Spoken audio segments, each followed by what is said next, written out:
ajabu. Alright, asante sana. Karibu tena kwa ibada, kwa kipindi cha ibada ndani ya Msanangu FM. Leo nimetunukiwa tena kurudi ndani ya mitambo ili tuendelee kuungana pamoja katika vipindi zetu ndani ya Msanangu FM. Asubuhi ya leo ukiwa nami wa kuona God Servant, tuendelee kwa pamoja.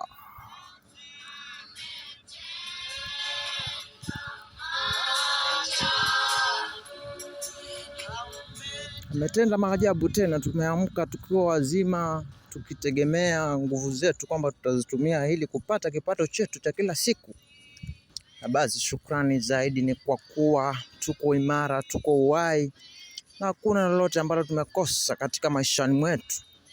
Cha muhimu ni kutubu na kumuomba Mungu zaidi, kwa maana si ni wakosaji, tujikumbali kwamba si ni wenye makosa.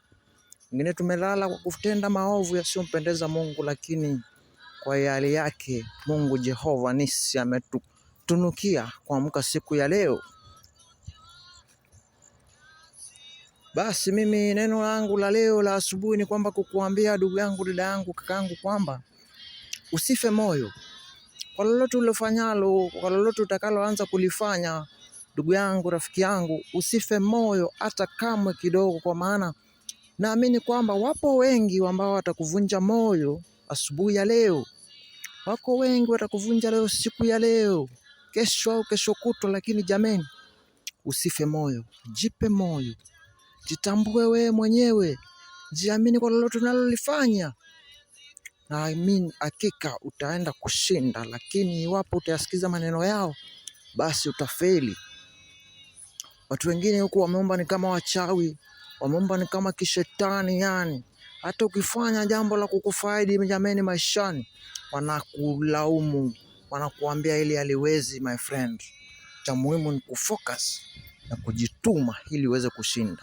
Wengine, kuna dada mwingine, kuna mama mwingine ambaye nilipatana naye mahali leo asubuhi, akaniambia jameni, nilifungua kibanda yangu, watu nyumbani wananiambia sijui hapa ni umalaya nimekuja kutega, hiki nimekichukua kama kijio cha kuteka umalaya. Jameni, ndugu yangu, nifanyaje? Basi nikamwambia dada yangu, waambie hivi, umalaya ni pesa, kibanda ni pesa. Mbora upate pesa ujinufaishe. Basi wao wasitaki kujua mahali pesa inatoka, kwa maana watu wa familia mara mingi sana wanakuvunja moyo. Hata mzazi kuna level inafikanga unakuwa usimsikize jameni, atakuvunja moyo kwa kuwa kwake mwenyewe anaona haiwezekani. Si eti kwa kuwa chochote unachokifanya ni kibaya, lakini ni kwake mwenyewe haamini kama kinawezekana, basi atakuvunja moyo. Usitukulie kitu chochote kinachokuvunja moyo, kwa maana amini, huku duniani hakuna kitu kinachoitwa shetani. Imani yako ndiyo shetani wako.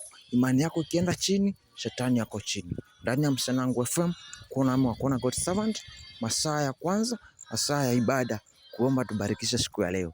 Karibu jameni.